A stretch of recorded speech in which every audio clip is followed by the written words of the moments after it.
Chicos, vamos a hablar de nefrología. Vamos a hacer una revisión de los temas más importantes en modalidad taller en una cosa. Y como siempre, estos son los temas, bueno, son muchos, son hartos temas que vamos a ver, pero le vamos a dar énfasis más que nada en temas que no hemos visto antes. Recuerden que alcanzamos a ver hipocalemia e hipercalemia antes, y nos quedarían temas importantes como AQI, enfermedad renal crónica, ya, ITU, entre otros temas. Entonces, hablemos de ITU. Bueno, esto por definición es una infección que se localiza en algún punto de la anatomía del tracto urinario, y recordar, ¿cierto?, que aquel es estéril, ya salvo en la uretra distal, ya que puede estar colonizado por diferentes agentes. De la epidemiología, el 50% de las mujeres va a presentar al menos una ITU durante la vida, ¿ya? Y en hombres es más frecuente en edades más extremas de la vida. Esto puede ser en menores de un año, ¿ya? Más bien por un tema anatómico y sobre todo en relación muchas veces con alteraciones del tipo fimosis, ¿cierto? O del tipo válvulas uretrales o reflujo pielo-ureteral también puede ocurrir. Y en mayores de 50 años también esto puede estar asociado a hiperplasia prostática benigna, ¿ya? O cáncer prostático, y por ese motivo es más frecuente en hombres en edades extremas.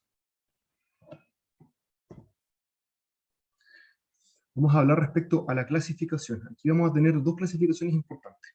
Primero, la ITU baja, que va a ser cistitis y o uretritis. Y en el fondo no hay compromiso renal, o el parénquima renal está conservado, ¿ya? Y van a haber más bien síntomas del tipo síndrome disúrico. Esto corresponde a disuria, colaquiuria, tenesmo, urgencia. También puede haber dolor hipogástrico, orina turbia, de mal olor. Es decir, compromiso, como dice el nombre, más bien bajo, con cistitis predominantemente.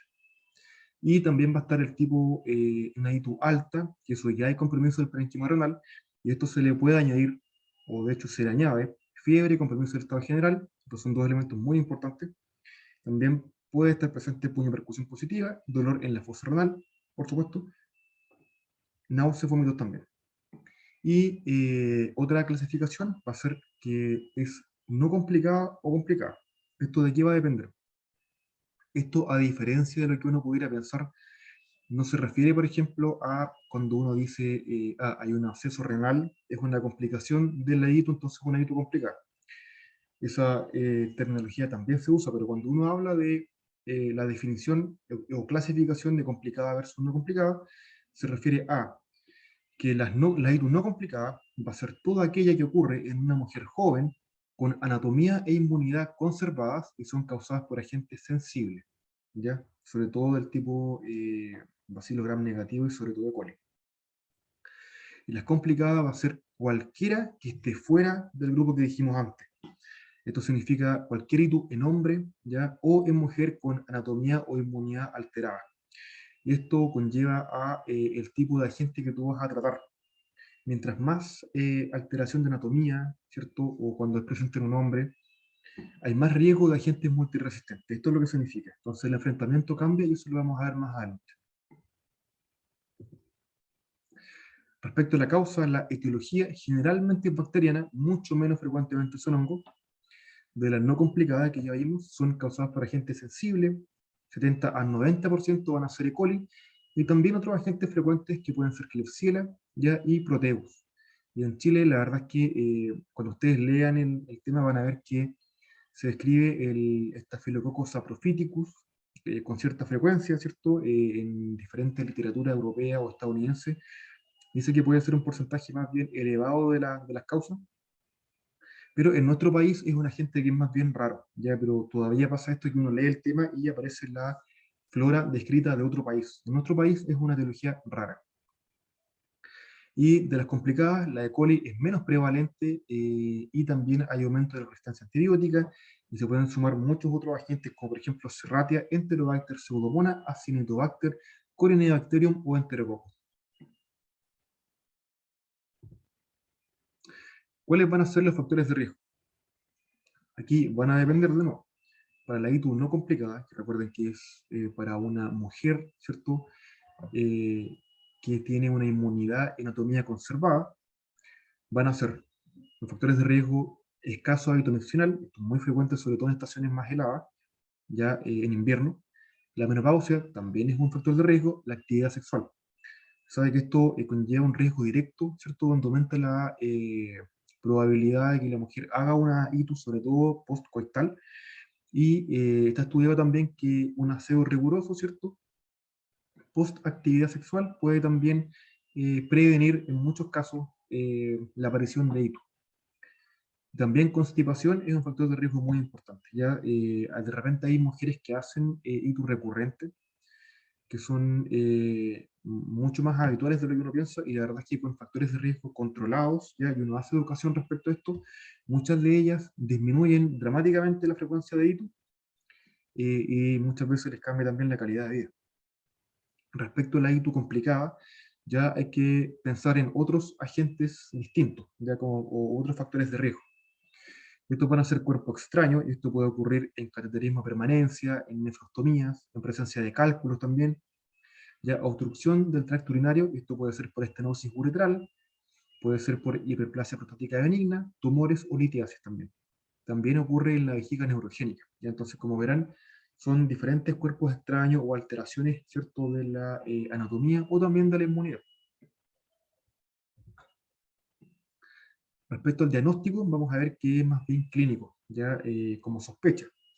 Más adelante esto se confirma con diferentes exámenes, de los cuales el más rápido va a ser una muestra de orina, ¿cierto?, con un estudio bioquímico citológico, de forma que si la orina completa muestra un sedimento activo con leucocitos, ¿cierto?, mayor a 3 por campo, según la serie que ustedes leen, pueden ser 3 o 5 hacia arriba por campo, o también presencia de nitrito positivo. Ya eso es un sedimento activo. La verdad es que los nitritos no son constantes, eso lo vamos a ver al tiro. Ya, pero cuando aparecen leuco elevado, ya con síntomas clásicos también presentes, lo más probable es que sea efectivamente un ECO. Y esto más adelante, ¿cierto? En la misma muestra, ustedes pueden pedir un urocultivo, y esto demora cerca de unas 48 horas en decirles el agente involucrado, si es que está positivo, y qué antibiótico lo cubre, ya con antibiograma. Respecto a la ITU baja, no complicada, con la clínica basta, y uno se queda tranquilo y sabe que lejos lo más probable con síntomas clásicos es que sea una ITU, y esto depende de la conducta. La conducta en ese caso va a ser iniciar antibióticos, ¿cierto? Sin solicitar urocultivos, según lo que sale en algunas clínicas, ¿cierto? Pero también es una opción bastante planteable que el paciente se tome de todas formas una orina completa y un urocultivo, pero que parta antibióticos de forma inmediata, ¿ya? Y que solamente si es que el antibiótico no le hizo bien, el paciente sigue con síntomas, ahí, cuando reconsulte, tú ya tienes la información respecto a qué agente era, ¿ya? Porque probablemente si el tratamiento clásico que uno deja, que va a ser cipro, por ejemplo, ¿ya?, o nitrofurantoína, no le hizo nada, probablemente es un agente fuera de lo que es la clásica de coli, ¿ya? Entonces, más que esto, me interesa que sepan que es una opción bastante válida, ya y avalada por diferentes guías, que llega el paciente, toman el examen de orina completo, número cultivo, y parte de antibióticos, de forma que el paciente, si reconsulta, pueden revisar los exámenes para atrás y cambiar el esquema antibiótico. Respecto al sedimento, las diferentes partes, ¿cierto?, de la literatura describen que puede ser una cantidad superior a 3 o 5 por campo. Hay partes que dicen 3, partes que dicen 5. De los nitritos, ¿cierto?, deben recordar que la sensibilidad es de un 50%, o sea, no es tan buena tampoco, pero la especificidad es un 98%. O sea, si es que están presentes, lejos lo más probable es que haya presencia de bacterias, ¿ya? Los nitritos lo que hacen más bien es identificar la presencia de bacterias, no necesariamente infección, sino que más bien la presencia. Recuerden que también hay pacientes que van a ser condiciones en las cuales van a presentar bacterias sin hacer infección, ¿ya? Esto ocurre en casos de enterobacterias que son desdobladoras de urea.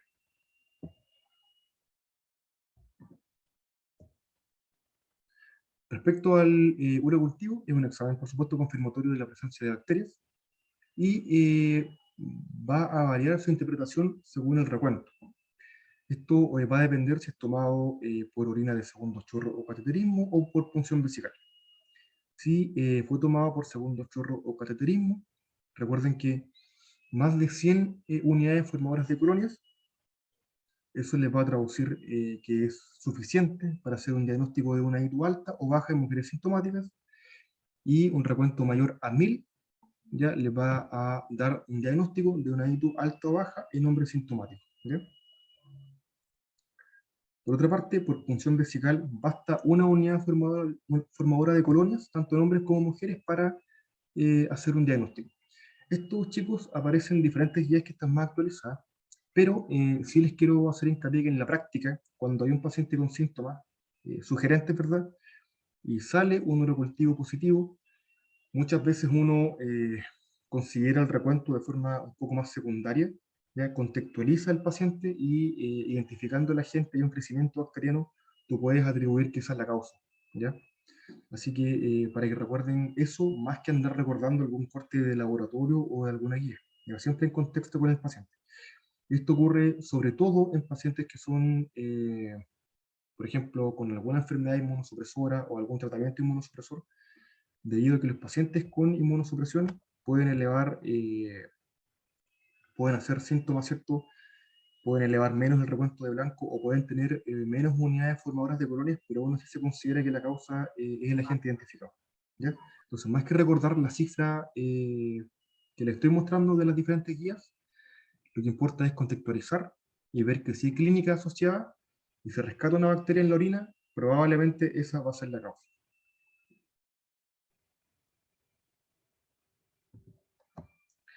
Respecto a los exámenes de sangre, vamos a saber que en la ITU baja van a estar bastante conservados, ¿cierto? El hemograma, la VHS, la PCR, la función renal.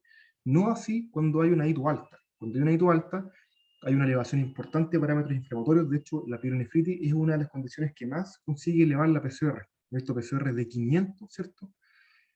Por pielo. Esto puede ocurrir, ya no es tan raro. También puede haber leucocitosis, ¿cierto? Elevación de creatinina. Esto puede ser antesepsis, producto de o un shock séptico, o una pielonefritis, sobre todo en monorrenos, ya que es un escenario un poco más dramático. El hemocultivo hay que hacerlo cuando hay pielonefritis, ya hablamos del urocultivo, que hay que hacerlo sí o sí, pero el hemocultivo debe ser asociado cuando hay una ITU alta. Respecto a las imágenes, van a estar indicadas en la ITU complicada o recurrente o sospecha de complicación local, ¿ya? Es decir, a una paciente que llega, ¿cierto?, en una edad joven, con factores de riesgo, y que responde bien a antibióticos, no se queda tranquilo. Distinto es el caso, por ejemplo, de un varón de, no sé, 60 años que hace, ¿cierto?, una ITU, hay que pensar ya en la próstata, o por ejemplo una mujer que hace una ITU recurrente a los 40 años, hay que pensar que igual puede haber alguna alteración, ¿cierto?, anatómica. Entonces, estos pacientes con ITU complicada, con la clasificación que vimos antes, tienen indicación de una eco, ¿ya? O un TAC con contraste, ya si es que la eco no muestra alguna alteración evidente. Y esto tiene el objetivo de ir a ver la anatomía del paciente y comprobar si es que está todo bien.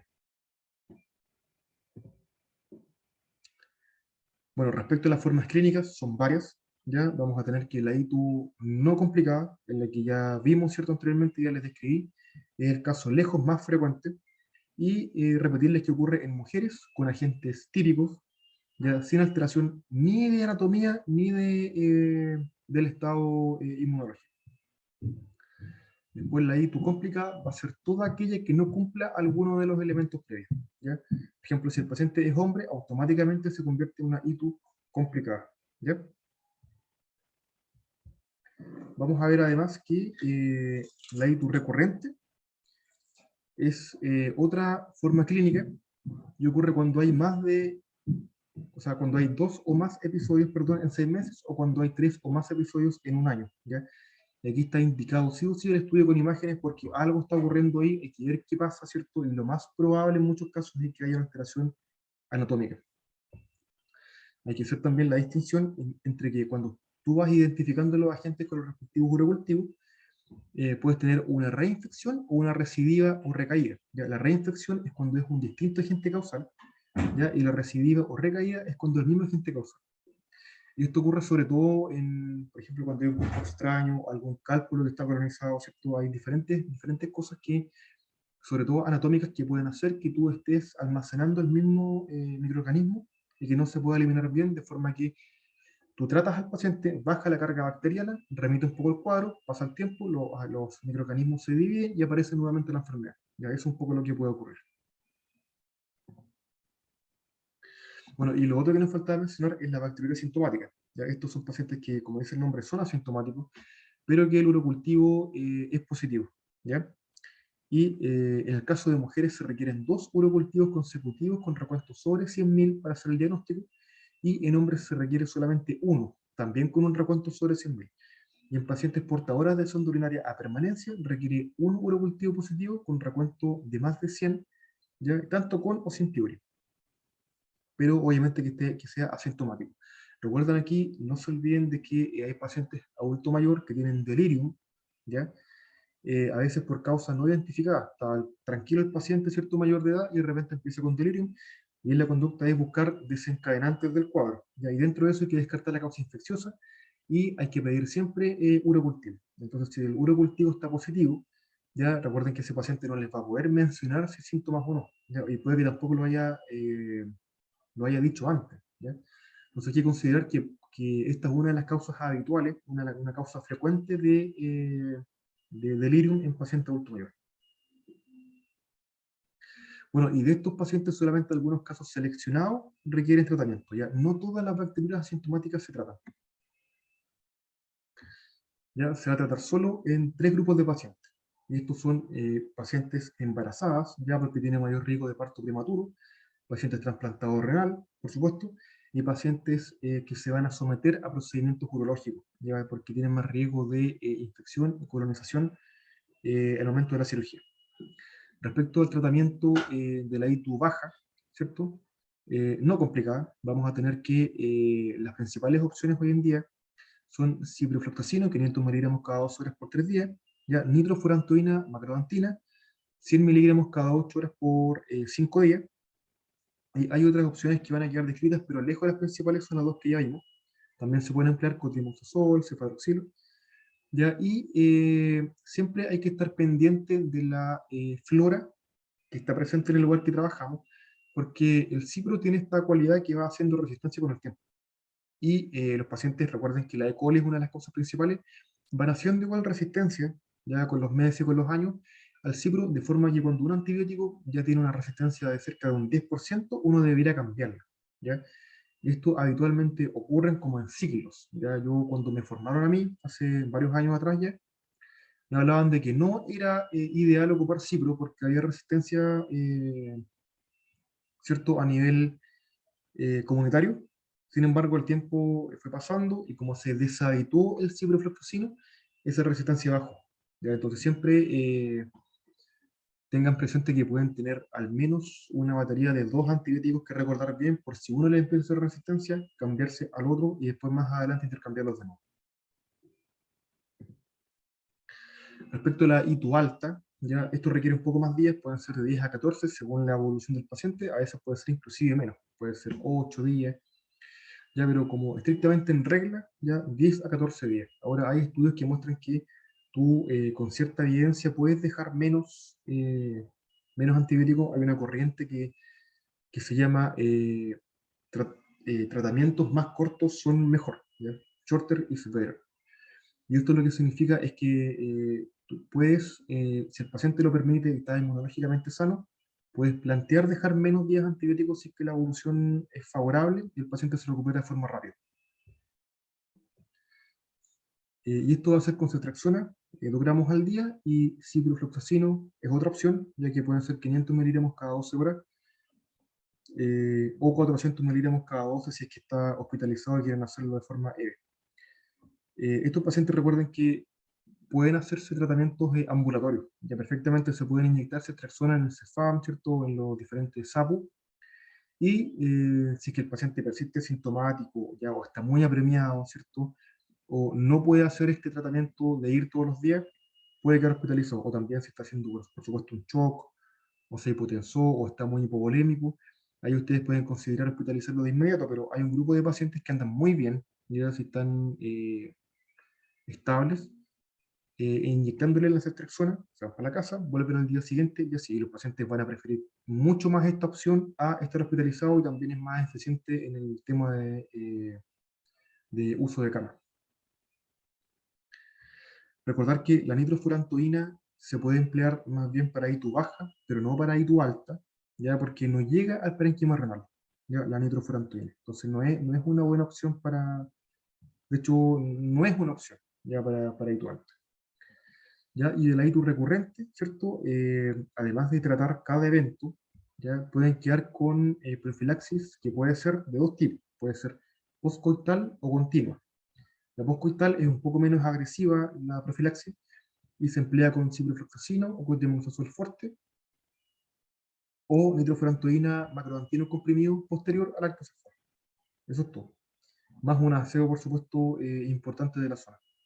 Y la continua es con demoxazol fuerte o nitrofurantoína macrolantina, un comprimido 3 veces a la semana por 6 meses. La verdad es que uno intenta no ocupar esto, ya porque siempre hay que evitar usar antibióticos de forma crónica, ya sobre todo la nitrofurantoína, que tiene un efecto también, una RAM pulmonar importante, que es un grupo de pacientes que hacen fibrosis pulmonar que no es menor.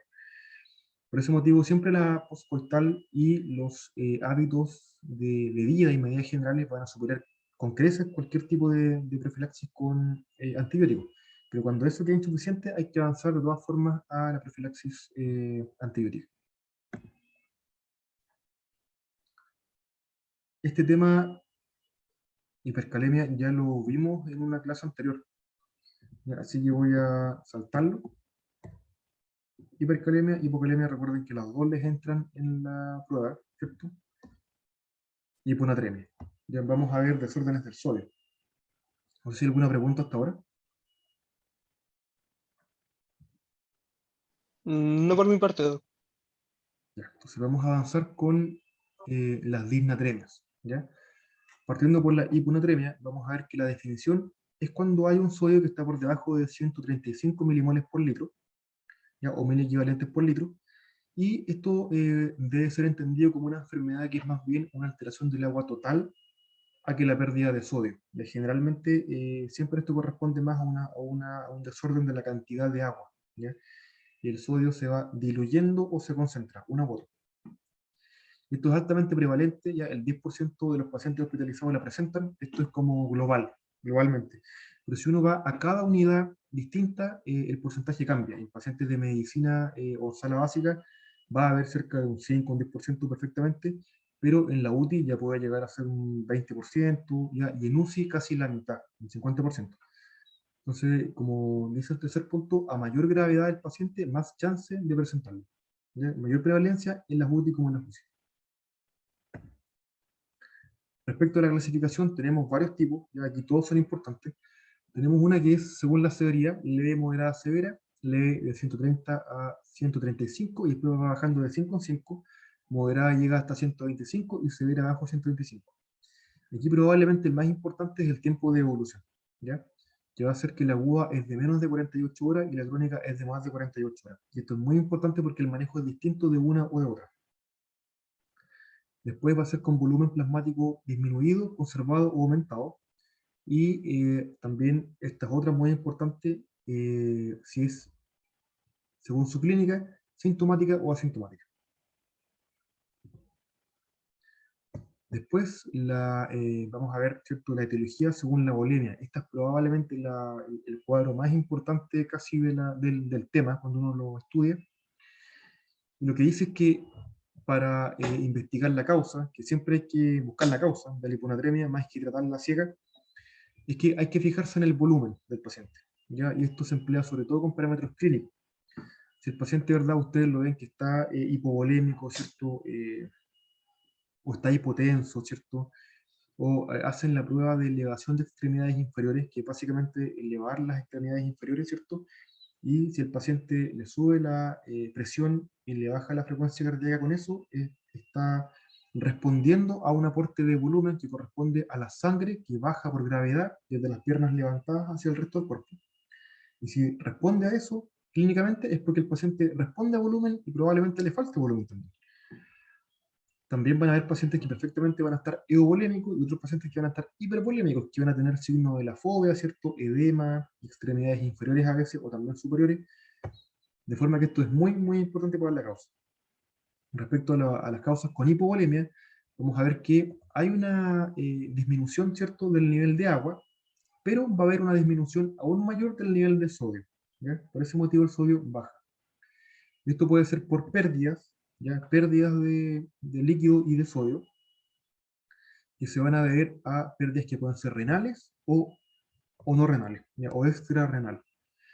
Y esto, en esta clasificación, lo que hace es establecerlo según el nivel eh, de sodio urinario, ya que es una prueba que uno debiera hacer. La verdad es que uno muchas veces anticipa la causa más bien por la clínica del paciente, pero igual hay casos que uno debe hacer esto para orientarse más bien a la causa, ¿ya?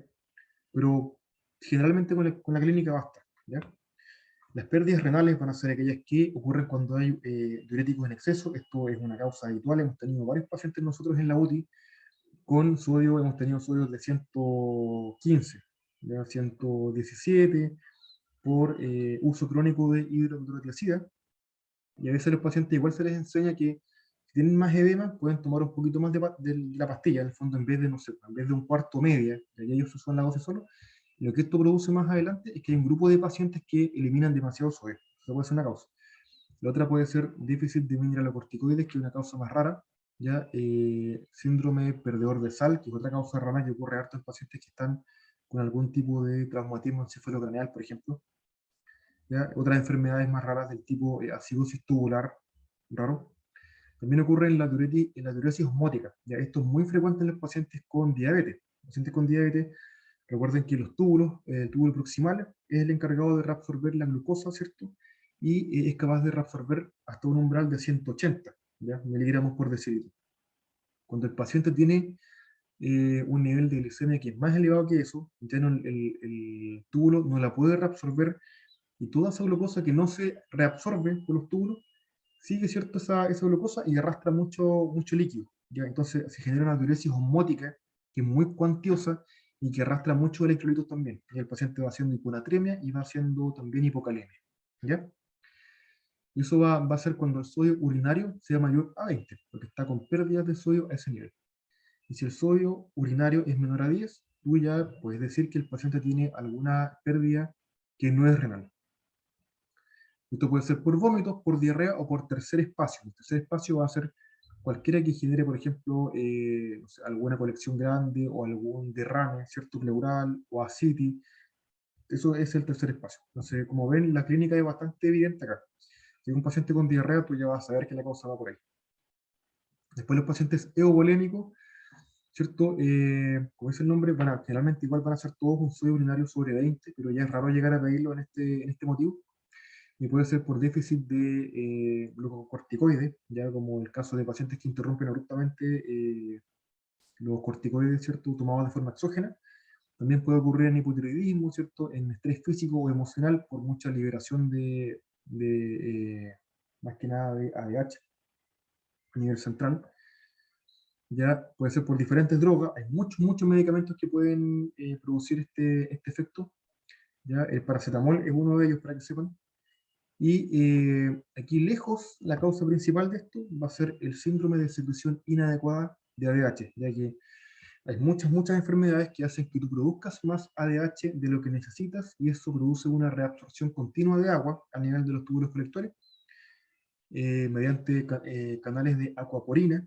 Lo que ocurre finalmente es que vas diluyendo el sodio en tu cuerpo por ese motivo, ¿ya? Recuerden que el sodio es el principal electrolito del medio extracelular. ¿Y cuándo aparece el síndrome de secreción inadecuada de ADH? Aparece cuando hay enfermedades, sobre todo pulmonares, ¿ya?, o del sistema nervioso central. Finalmente tenemos la hiponatremia con hipervolemia. Esto ocurre cuando hay, ¿cierto?, un aumento considerable del agua corporal total, ¿cierto? Y además hay una elevación de todas formas del sodio, pero es menos de lo que sube el agua, ¿ya? Y esto puede ser generalmente en fallas de órganos, ¿ya? Como es el caso de una falla renal aguda o crónica, ¿ya? Donde empiezas a juntar líquido porque no puedes excretarlo por la orina. Y también hay otras causas, ¿cierto? Que pueden ser síndrome nefrótico, pueden ser cirrosis o pueden ser falla cardíaca. Y en todas estas causas, ¿cierto? Se produce que o tienes mucha presión hidrostática capilar o tienes hipoalbuminemia, una de las dos cosas. Y estos son dos elementos que hacen que cada uno independiente y aún más sumados pueden hacer que tú almacenes líquido y retengas cada vez más líquido. Y eso finalmente puede hacer que tú vayas diluyendo el sodio que tienes en tu cuerpo. Esto respecto a las causas de la hiponatremia. Ahora, ¿cómo puedes ir a ver clínicamente si el paciente tiene o no tiene hipovolemia? Puedes ver si tiene ortostatismo, ya ver la frecuencia cardíaca, obviamente mientras más elevada, más sugerente que le falta volumen. Hipotensión, lo mismo, ¿cierto? Presencia de edema, ya, y búsqueda activa de un tercer espacio que puede ser un derrame pleural o síndrome ascítico. Obviamente, sumado a esto, ver cómo están las mucosas, ¿verdad? Que estén hidratadas, ya el signo del pliegue, ya considerarlo sobre todo en adultos mayores también son elementos que aportan. Ya, el diagnóstico, hay una sospecha clínica en casos más graves, en verdad, pero la verdad es que generalmente suele ser un hallazgo de laboratorio. Y esto se confirma más adelante cuando ustedes piden el examen y les muestra algún grado de hiponatremia. Bueno, ¿cuáles van a ser los síntomas? Ya, los síntomas más importantes van a aparecer cuando el descenso del sodio es brusco, ¿ya? O bien cuando es crónica, lentita, pero llega a niveles muy bajos, ¿ya? Cualquiera de los dos escenarios les pueden dar síntomas importantes. Y generalmente los síntomas más importantes aparecen con niveles de sodio menos de 125. ¿Ya? Y esto se ve que la severidad se va a correlacionar con el grado, ¿cierto?, de qué tanta hiposmolalidad o qué tan bajo llega a ser el sodio, y además cuánto tiempo demoró en presentarse esta hiponatremia, y además del estado neurológico basal. ¿Ya? Esto es uno de los elementos más importantes. De hecho, los síntomas son mucho más frecuentes en adultos mayores, ¿ya? Porque tienen un sistema nervioso central que es mucho más debilitado, tiende a tener menos capacidad de reacción ante cambios bruscos del sodio, y por ese motivo presentan los síntomas de forma mucho más frecuente que un paciente más joven. Estos síntomas pueden ser neurológicos, sobre todo desde leves e inespecíficos, ¿cierto?, hasta severos, que pueden llegar desde cefaleas y náuseas hasta desorientación, déficit focal y convulsiones. En casos más severos, puede haber muerte por herniación del tentorio y compresión del tronco cerebral por edema. Ese es el escenario más dramático que puede ocurrir. Y también puede todo esto en el fondo ser secundario a la encefalopatía hiponatrémica, ya donde se genera edema cerebral en el fondo. Entonces, ¿cuáles casos especiales van a haber dentro de la hiponatremia? Primero, que haya una pseudohiponatremia, que esto son más bien hiponatremias que son isotónicas, y esto es un artefacto que ocurre por unas máquinas más bien antiguas, métodos antiguos, donde había una técnica de medición por fotometría de llama, ¿ya? Y esto ocurría más bien en pacientes con hiperlipemias y paraproteinemia, ¿ya? Y esto lo que finalmente ocurría es que no se mide el sodio unido a la porción sólida del plasma, ¿ya? Sino que se mide como en total, ¿ya? Se mide, y eso generaba un artefacto que finalmente mostraba un nivel de sodio más bajo de lo que en verdad era, ¿ya? Pero es una situación que hoy día es mucho menos frecuente. Y lo otro es que esta sí ocurre, esta es mucho más frecuente en la hiponatremia translocacional. Estas son hiponatremias que son hipertónicas, ¿ya? Y es cuando hay alguna presencia de alguna sustancia osmóticamente activa en el plasma. ¿Qué significa esto?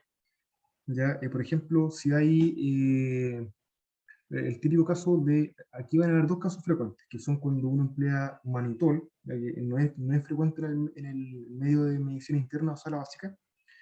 Y el otro caso más importante, mucho más frecuente en urgencia y en sala de medicina, es cuando hay un paciente diabético descompensado, que puede ser una descompensación sola o puede ser un caso más acentuado como una cetosis diabética o un estado hiperosmolar.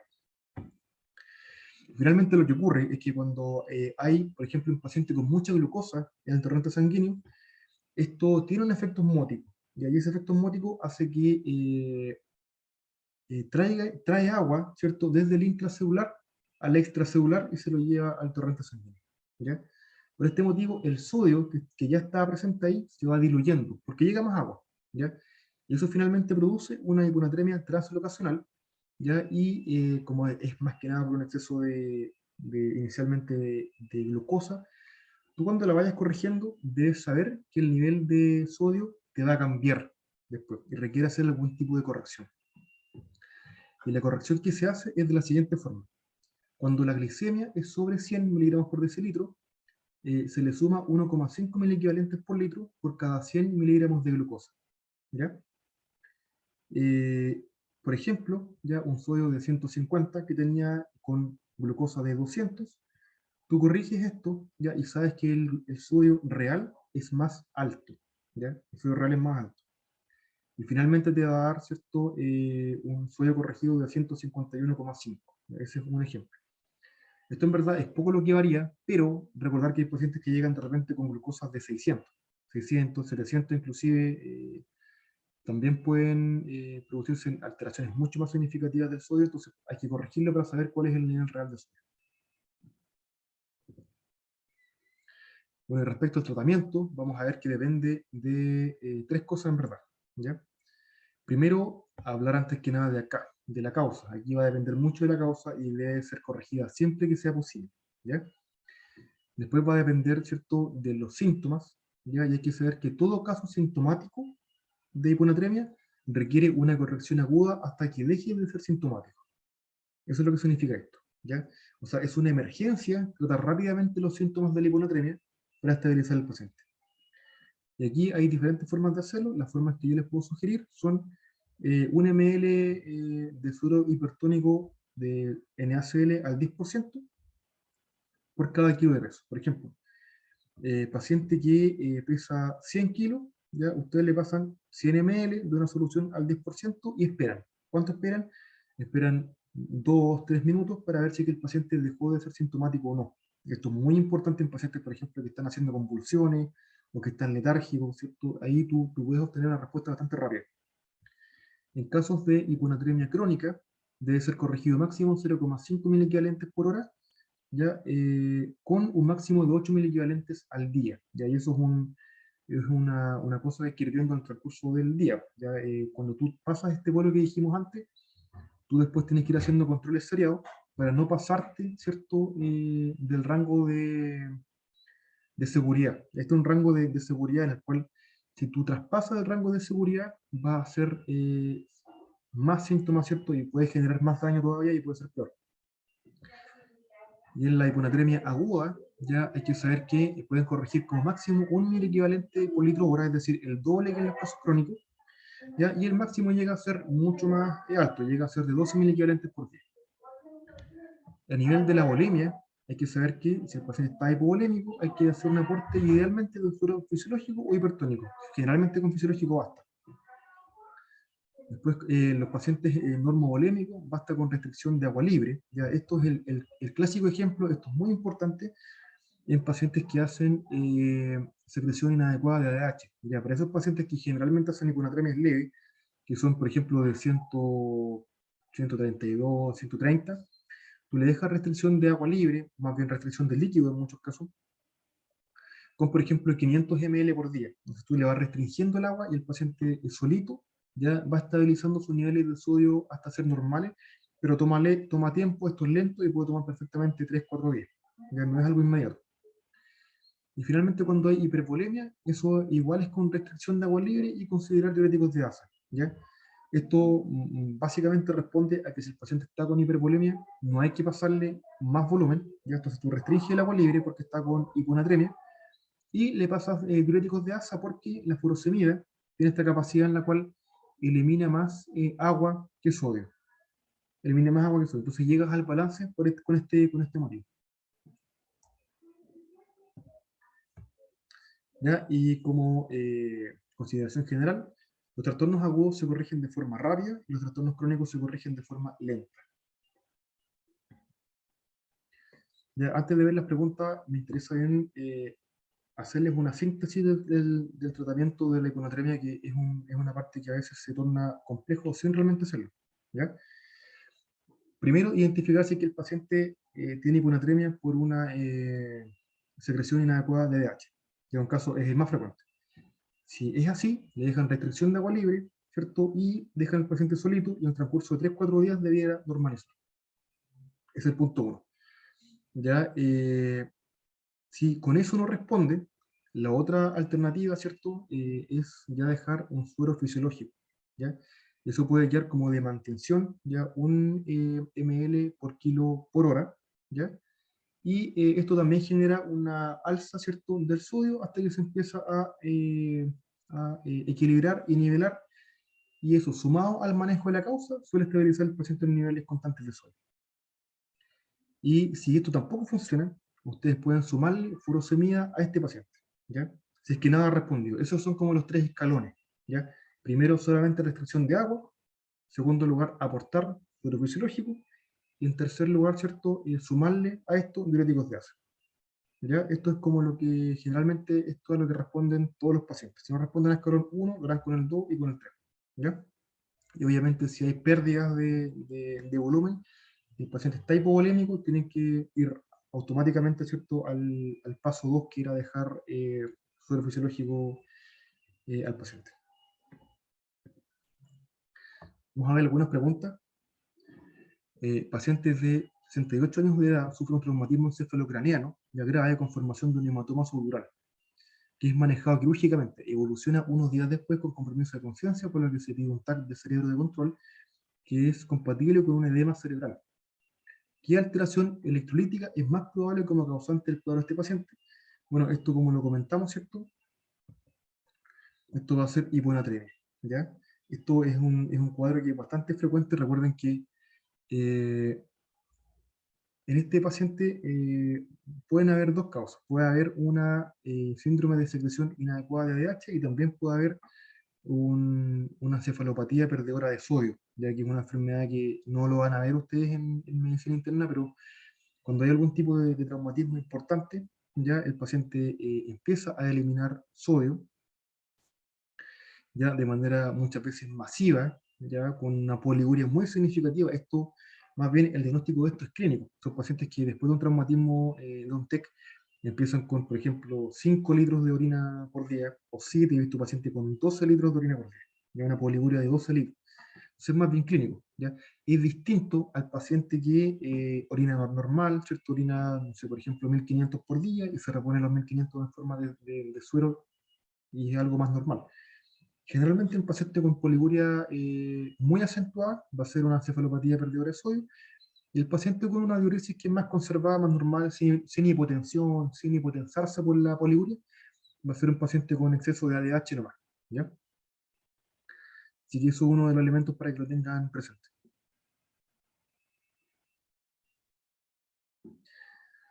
Después, ¿cierto? Pacientes de 65 años hospitalizados con un TEC severo, de nuevo, con hematoma subdural que debió ser drenado quirúrgicamente, presenta en sus exámenes creatinina plasmática de 0,6, sodio 130, potasio 3,9, cloro de 99, calcio de 9, alúmina 4,2. Sedimento de orina que es normal, se recupera de buena forma y su examen físico no demuestra alteraciones. La causa más probable aquí, ¿cierto?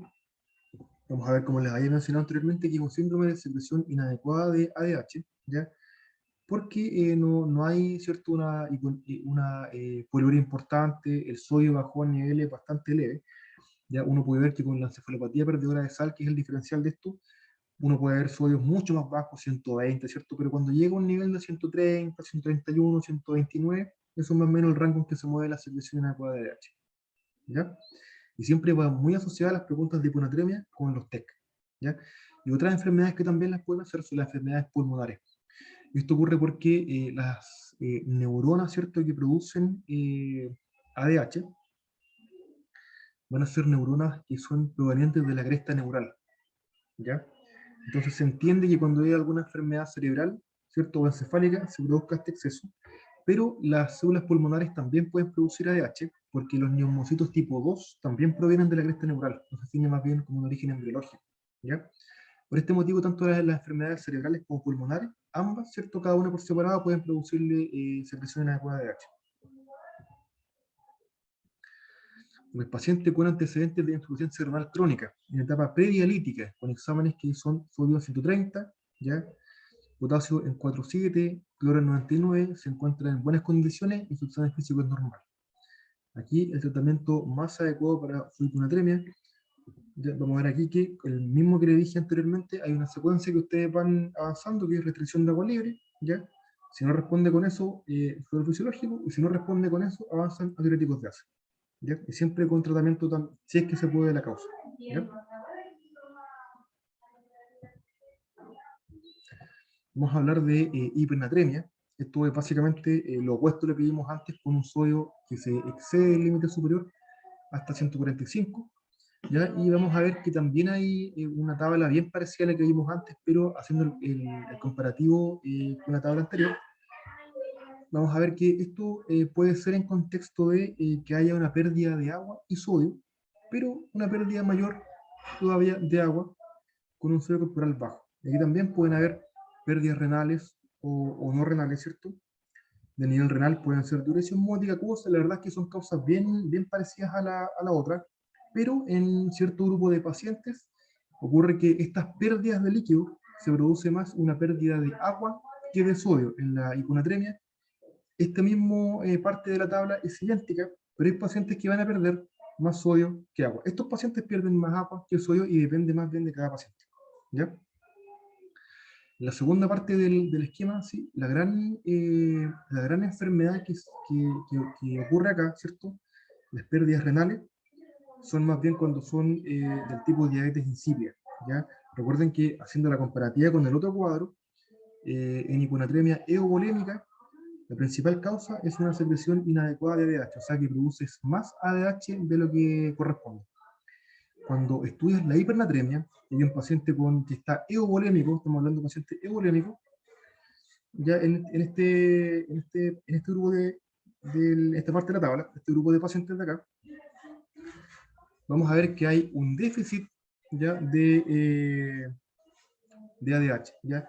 Esto produce una poliuria, más bien con pérdida de agua libre, y eso va haciendo que tú almacenes sodio en tu cuerpo, lo cual produce que te causa una hipernatremia progresiva en el tiempo. ¿Ya?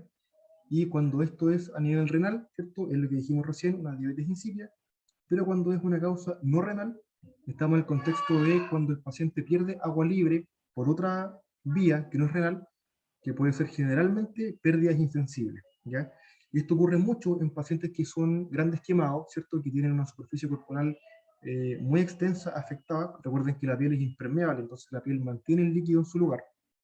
Cuando la piel está alterada, sobre todo en grandes quemaduras, se evapora mucha agua del cuerpo, se evapora en forma de agua libre, porque cuando se evapora no puede arrastrar, no puede llevar sodio para ser evaporado.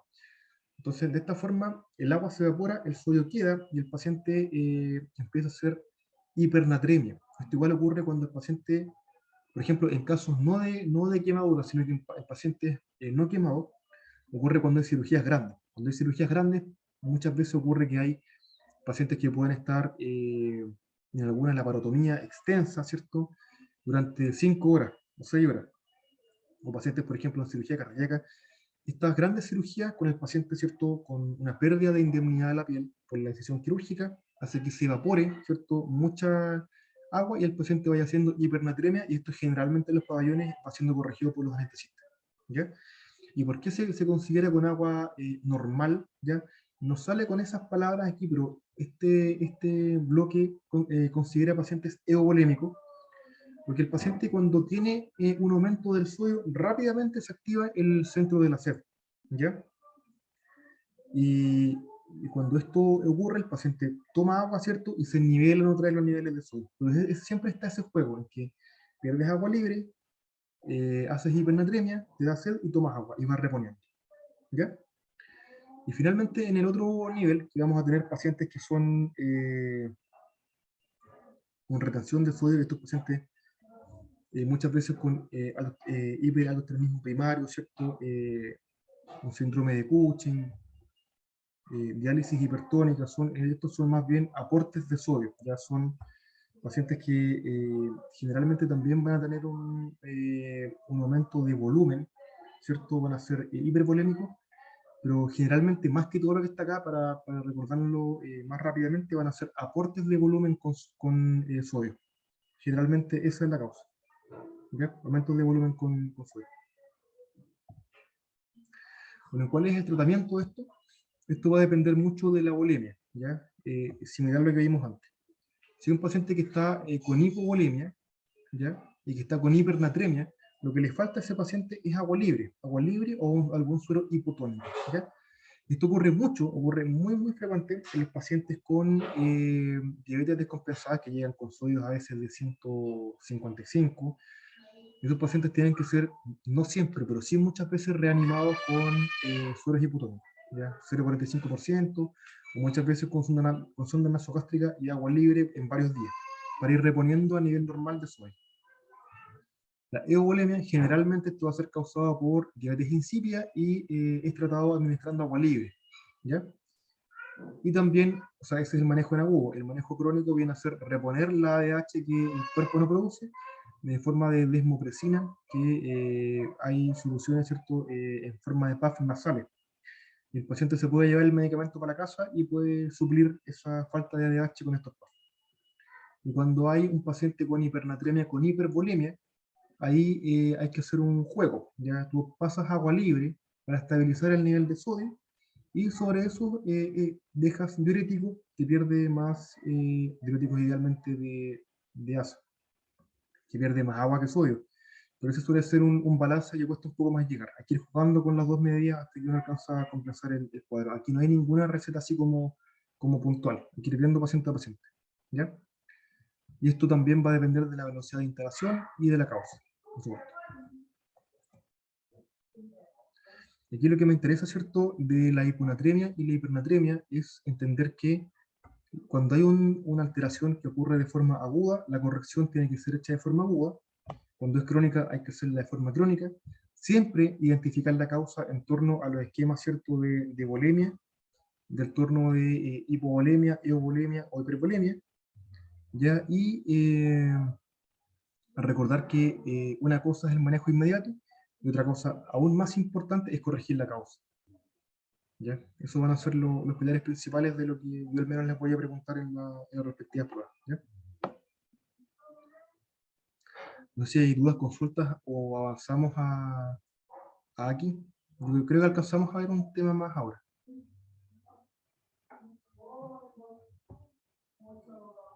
¿Mm? Vamos a avanzar. Bueno, doctor. Ya con aquí, ¿cierto? Esta es una injuria renal aguda, por supuesto, y ha tenido hartas clasificaciones y nombres en el pasar de los años. ¿Ya? Actualmente, ¿cierto? La que más ha quedado vigente es la CADIGO, ¿ya? Y esto hay diferentes definiciones para clasificar a un paciente como aquí, ¿ya? Y estos son, primero, aumento de la creatinina sérica de 0,3 o más, ¿ya?, miligramos por decilitro, durante al menos 48 horas. Punto 2, puede ser un aumento de 1,5 veces lo normal de crea del paciente, o en el fondo un aumento de 1,5 veces la crea basal en la última semana. Eso es otro punto que puede ocurrir. O el tercero es cuando hay una diuresis de menos de 0,5 ml por kilo hora durante al menos 6 horas. ¿Por qué es importante el tiempo? Es importante porque si el tiempo se mantiene por 3 meses o más, tú hablas ahí recién de enfermedad renal crónica. Antes de eso siempre va a ser agudo. Bueno, aquí respecto a los estadios, ¿cierto? Bueno, había una clasificación que era la rifle y después se fue sumando con otra que se llamaba AKE, y que ambas fueron acogidas por una tercera clasificación que es la CADIGO, ¿ya? Pero más que esto, ¿cierto? Este era como algo más bien antiguo. Lo que me interesa es que sepan que esta es la clasificación o la forma de diagnosticarlo, ¿ya? Y también se clasifica de forma de CADIGO o AKIN CADIGO 1, 2 y 3, ¿ya? Esto va a ser básicamente en la 1 cuando se dan estos parámetros sin ninguna otra significancia. La clasificación 2, AKIN CADIGO 2, es cuando hay un aumento del doble, ¿ya?, de la CREA. Y el AKIN CADIGO 3 va a ser cuando hay el triple de la CREA basal o el paciente requiere terapia de reemplazo renal de forma aguda. ¿Ya? ¿Ya? Aquí significa terapia de sustitución renal, por si acaso.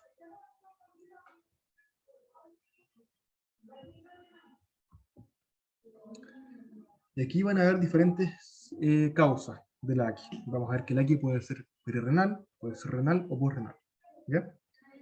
La prerrenal, la que vamos a ver ahora, es más que nada cuando hay una disfunción renal por menor perfusión. ¿Ya? Es decir, va a llegar menos sangre, menos flujo de sangre a los riñones. Y esto es la causa más frecuente de aquí, ¿cierto? Aumenta la mortalidad global, ¿ya? Por lo cual hay que prevenirla y tratarla siempre. Es más frecuente en edades extremas de la vida, tiene un buen pronóstico y rápida recuperación al corregirla. Y idealmente corregirla rápido. Mientras antes se corrija, mejor evolución el paciente. ¿Cuáles van a ser las causas? Pueden ser por factores macrohemodinámicos o microhemodinámicos, ¿ya? Los macrohemodinámicos va a ser cuando hay una disminución de la volemia efectiva, es decir, paciente que está choqueado, sangrando, con hipovolemia o vasodilatación sistémica. Cuando hay un bajo gasto cardíaco, ya puede estar todo bien, la volemia bien, pero si el corazón está infartándose, el paciente está con alguna arritmia muy importante, el gasto cardíaco va a disminuir y esa sangre, ese flujo no va a llegar de manera adecuada a los riñones, por un tema de muchas veces de presión. También puede ser alguna oclusión importante a nivel de la arteria renal. Esto ocurre, es más catastrófico si ocurre en un paciente monorrenal. Esto puede ser un accidente de placa, ya que también pueden haber placas de ateroma a nivel de la arteria renal a ese nivel, o también puede ser un émbolo, como en el caso de alguna FA. Y los factores microhemodinámicos van a haber cambios de tono en la microvasculatura renal, ¿cierto? Que pueden ser por uso de medicamentos vasoactivos, ¿cierto? De norepinefrina, ya también puede ser por hipercalcemia, que tiene un efecto que es vasoconstrictor, o puede ser por la combinación de AINES y IECA. Recuerden que si tú das AINES, ¿cierto? Vas a producir una disminución ya del lumen de la arteriola aferente, y con el IECA, ¿cierto? Va a ser un aumento del lumen de la arteriola eferente, básicamente. Y con eso al final la presión la presión glomerular ya va a caer y el paciente filtra menos. También puede ser por oclusión de la microvasculatura, y esto ocurre en síndrome de hiperviscosidad, ya que recuerden que esto puede aparecer en pacientes con leucemia crónica, ¿cierto? Y también puede aparecer en pacientes con mieloma múltiple, en pacientes con macroglobulinemia de Waldenström, en el fondo cuando hay muchas células en la sangre o cuando hay mucha producción de anticuerpos también. Y otro motivo puede ser el síndrome de hipertensión abdominal. Esto ocurre cuando hay, por ejemplo, algún paciente con una pancreatitis muy importante, muchas conexiones, ¿cierto? O diferentes motivos que hacen que la presión abdominal aumente mucho, y cuando esto ocurre se empieza a ocluir las pequeñas arteriolas por presión. Y esto puede hacer que haya falla de diferentes órganos, dentro de los cuales uno de los que más sufre es el riñón. ¿Cuál es el cuadro clínico? Va a ser primero el cuadro propio de la causa, ¿cierto? Que esto puede estar en contexto de un shock cardiogénico, por ejemplo.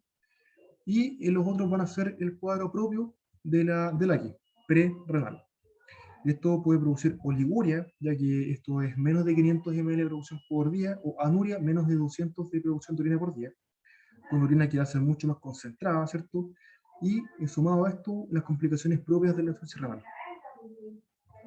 Y esto puede ser en el fondo todo lo que tiene que ver con que el riñón filtre menos, que significa que puede haber hipercalemia, que puede haber hiperfosfemia con consecuente hipocalcemia, puede haber acidosis metabólica por menos excreción de protones, ya coagulopatía, que se puede instalar rápidamente con disfunción plaquetaria, y esto va bien de la mano con el aumento ya de la urea y el bono, ya de los cuerpos nitrogenados.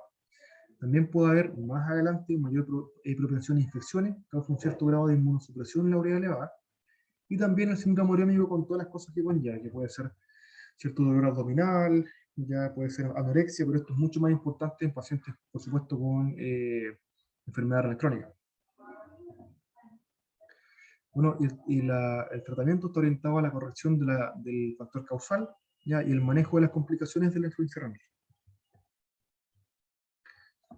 Pasando a otro tipo de aquí, ¿cierto?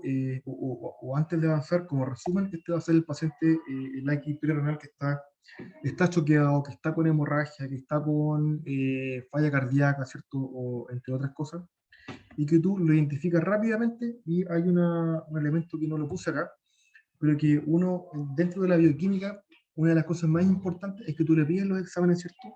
La crea, por supuesto, elevada, generalmente potasio elevado, y tienen que ver la relación BUN-CREA, ¿ya? Esta relación la hacen dividiendo, ¿cierto? Ponen el BUN como numerador, la CREA como denominador, y según el número que salga, es bastante orientador.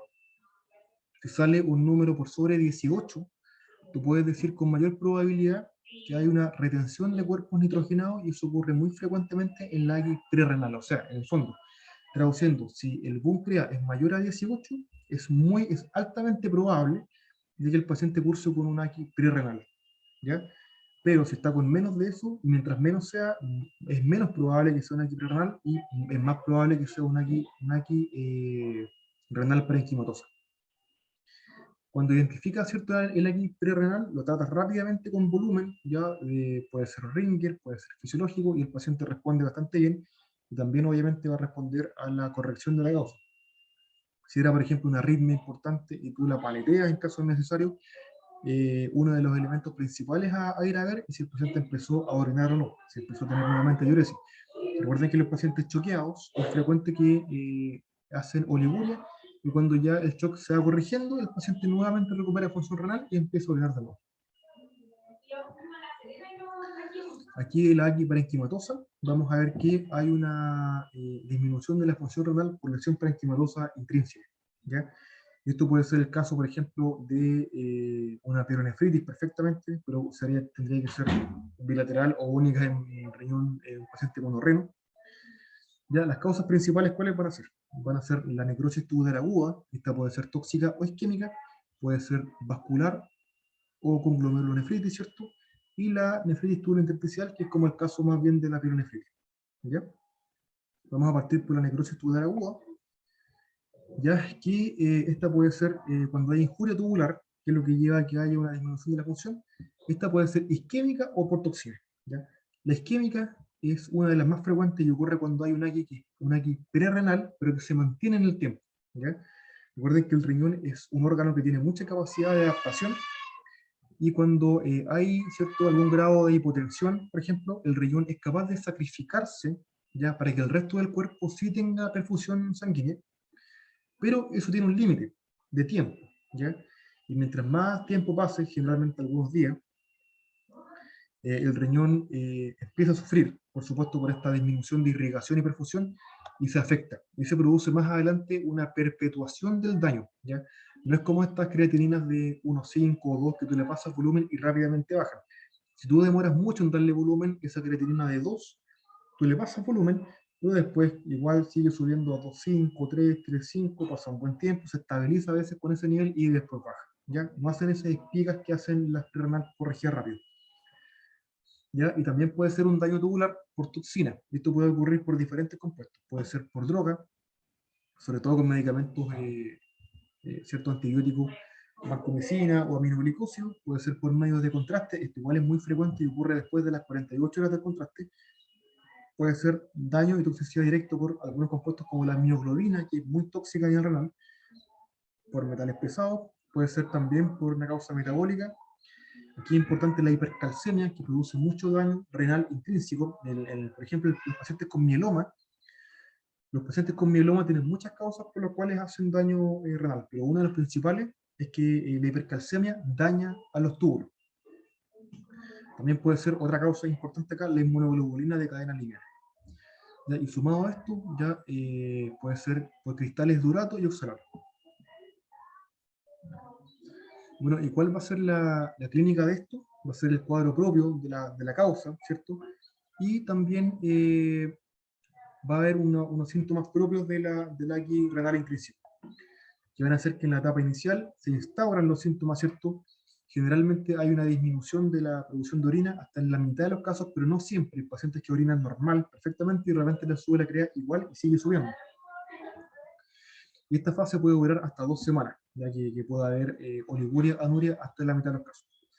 Después de la semana 3 o 4, hay una fase en la que se establece el daño ya instaurado se empieza a reparar, se produce una reparación de los túbulos, y estos túbulos inicialmente se conforman de nuevo. Los túbulos dañados se hacen apoptosis, las células tubulares son dismórficas, las células muertas caen y tapan los túbulos, y eso requiere todo un proceso de destapar los túbulos y hacer células nuevas, ¿ya? Y recuperar la estructura de los túbulos. Eso toma tiempo, y lo que ocurre inicialmente es que se recupera de forma estructural y después la función. Primero estructura y después la función.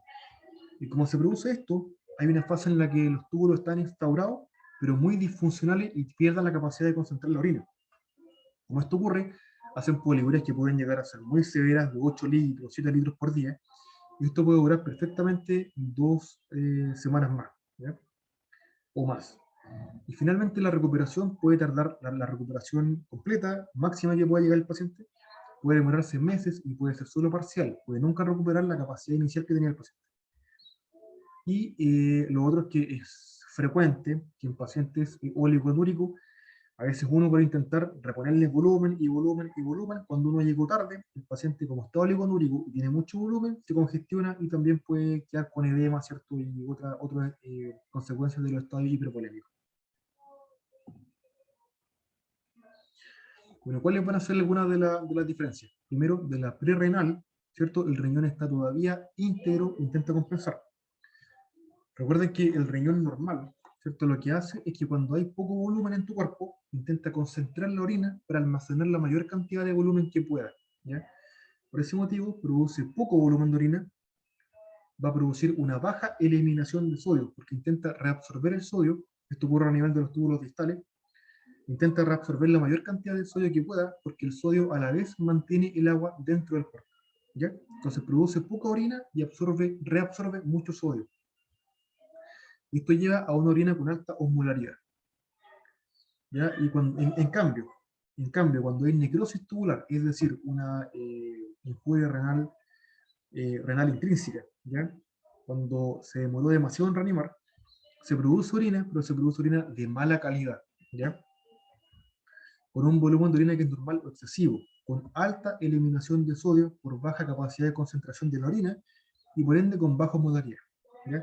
Y esto nos ayuda a nivel bioquímico porque podemos ver que primero, el coeficiente Bull-Crea, vamos a ver que mientras más sea por sobre 18, más orienta que sea causa prerrenal, ¿ya?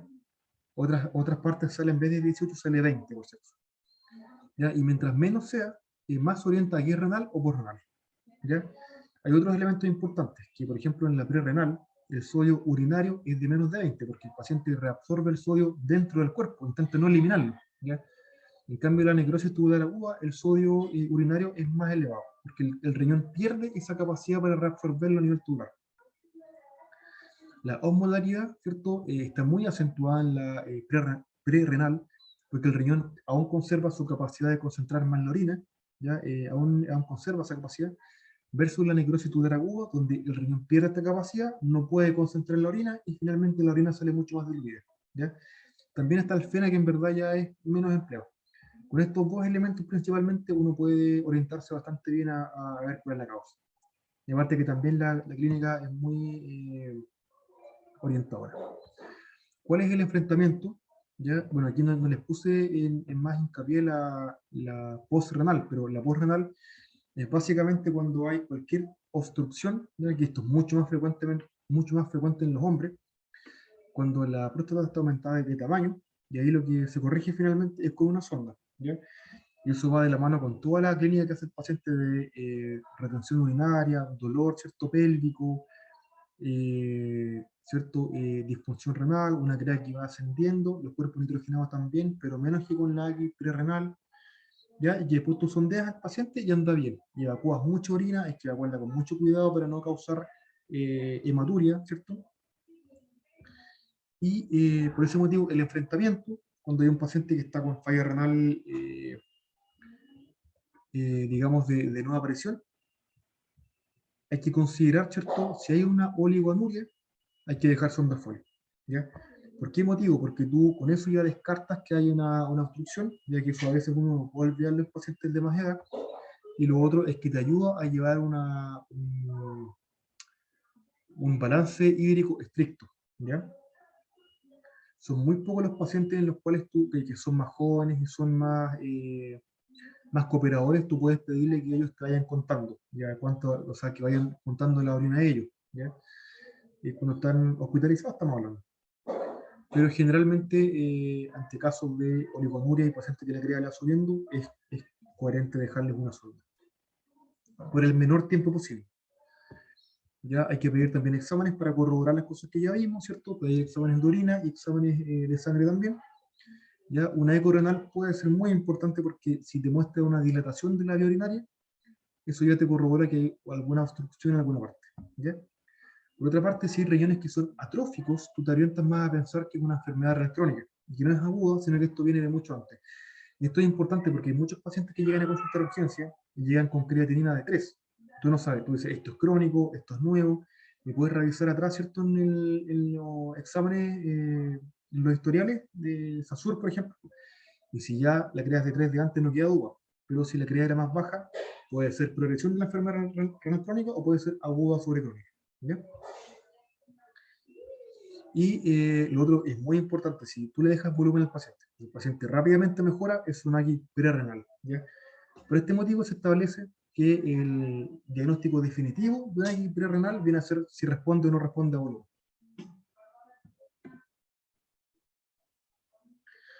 Bueno, lo otro es que cuando estás enfrentando una necrosis tubular, ¿cierto? Que puede ser, como dijimos, por toxinas o por isquemia, recordar que esto el paciente igual se beneficia, ¿cierto?, de dejar harto volumen, siempre y cuando puedas eliminar ese volumen. Y esto puede requerir también furosemía. Y esto ocurre porque el que haya un flujo de orina adecuado, ¿ya?, facilita que haya recuperación de los túbulos, ya de forma lo más íntegra posible. ¿Ya? Mientras más se mantenga la capacidad de orinar, mejor recuperación tiene el paciente. ¿Ya? Lo otro es que hay que identificar otras causas. Estos pacientes muchas veces se hace la historia, no tuvo una aquí previa, ¿cierto? Prerenal, no tuvo contraste ni nada parecido, tienes que seguir buscando la causa. Y puede ser muy importante pedir una batería autoinmune. Esto ocurre en pacientes jóvenes, ¿cierto? Sobre todo es más frecuente en mujeres. Y recordar ahí pedir los ANA, los ANCA, ¿cierto? El complemento y anticuerpos si corresponde antimembrana basal. De igual forma, puede ser una nefritis intersticial, que es un tipo de nefritis que ocurre muchas veces con medicamentos o secundaria a otras enfermedades. Y es muy importante ahí medir el nivel de eosinófilos en sangre y orina. En orina es muy raro que es un examen que no es muy disponible, pero sí recuerden que es muy frecuente en la nefritis intersticial aumento de los eosinófilos. ¿Y esto cuándo es importante? Cuando hay, por ejemplo, un paciente que usted le deja ketoprofeno, 100 miligramos, y empieza con falla renal al tiro, ¿ya? O después, por ejemplo, de dejarle aminoglicosio, ¿ya? Y hay muchos medicamentos que pueden producir esto. Y tú le tomas un hemograma y tiene eosinófilos elevados.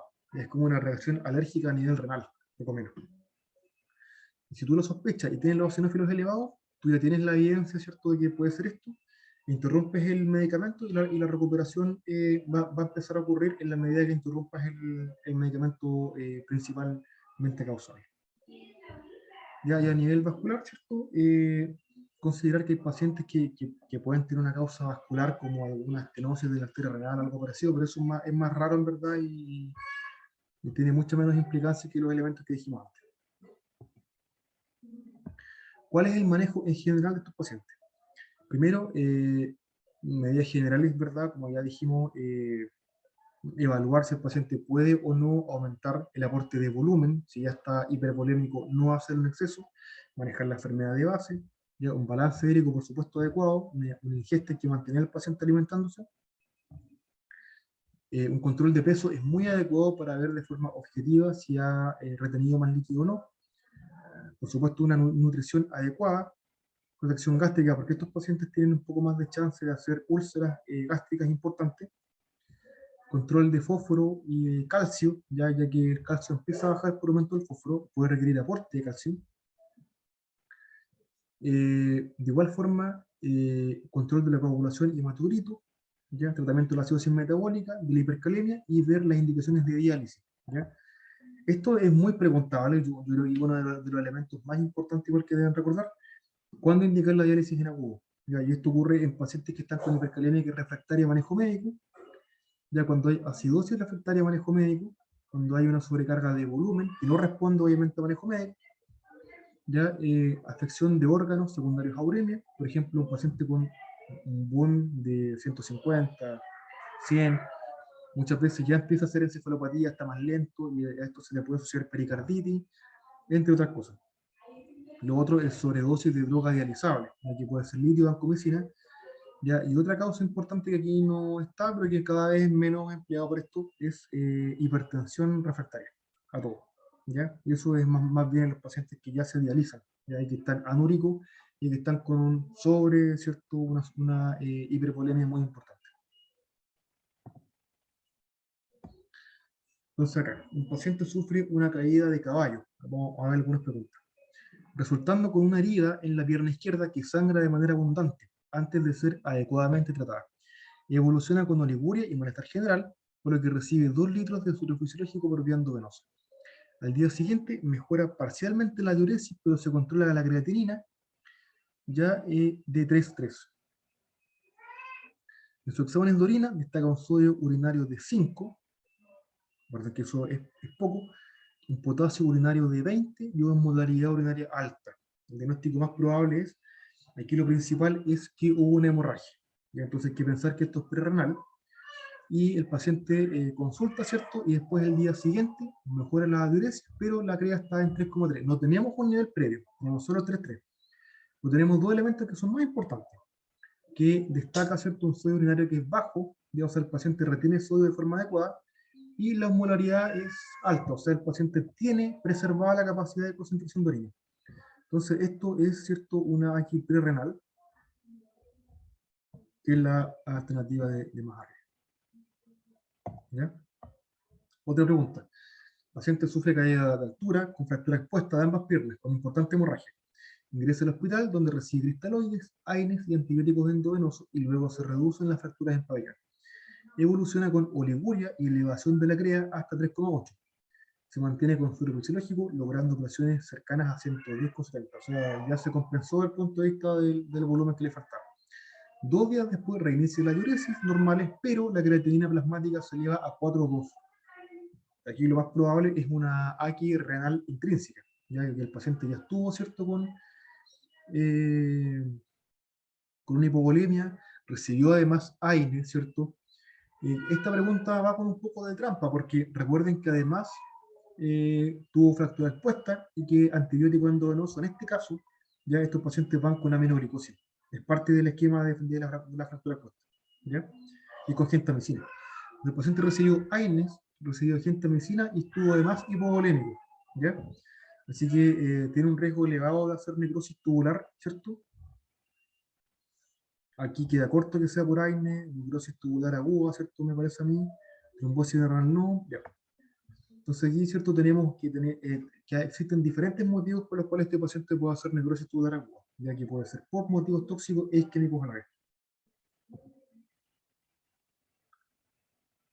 Después, ¿cuál de las siguientes es una indicación de hemodiálisis de urgencia en un paciente con insuficiencia renal aguda? ¿Ya? Anemia severa sintomática, pericarditis urémica, hipocalemia que no responde, que ponen hipocalemia que no responde a manejo médico, hipocalcemia que no responde a manejo médico. Hay una indicación de diálisis que es menos ocupada, pero cuando hay hipercalcemia, ya aquí es refractaria. Hipernatremia severa con compromiso de conciencia. Aquí lo que dijimos antes, recuerden, es cuando hay un paciente con síndrome urémico, ¿ya? Y eso son diferentes elementos como encefalopatía urémica o pericarditis urémica, dentro de las cuales esta es la B, ¿ya? La correcta. Así que eso, chicos, yo creo que lo dejamos hasta acá por ahora. Y hacemos una segunda sesión para abarcar más temas de nefro. Bueno, muchas gracias.